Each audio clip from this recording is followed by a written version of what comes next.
AKT here. We're going to segue a little bit off what we talked about last week because it's too important of information, because we're talking about being at peace with God. And again, when you go around and interview people across the world and ask them, go to churches and ask them, are you at peace with God? And listen to the responses that you get. So this is worth looking into, and this is out of 2 Peter, okay? We finished up there last week. We're going to take another dive. His divine power has given us everything we need for a godly life through our knowledge of Him. His divine power has given us everything that we need for a godly life. Now, you feel like you have everything you need? That's the key. That is the key. But in fact, we do have everything we need through the sufficiency of the sacrifice that was made.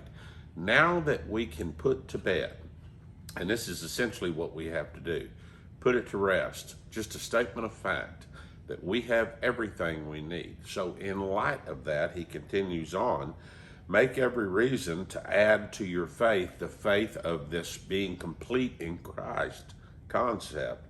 Make every effort to add to that faith goodness, knowledge, self-control, perseverance, godliness, and to godliness love.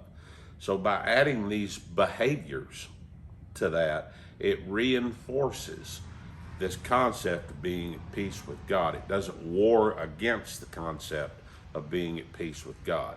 And then he goes on to say the richest part.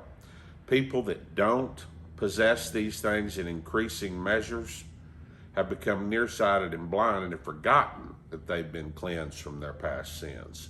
And therein lies the answer to the mystery. And again, across the landscape, people do not understand that they have been totally forgiven.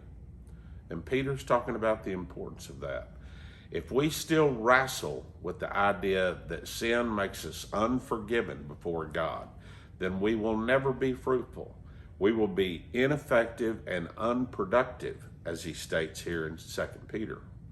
Ineffective and unproductive in what? In being at peace with God, at being a presenter, a light, a salt to the world, to where the world sees the living Christ in and through us. Step one, we have to understand that the sin issue has been put to bed.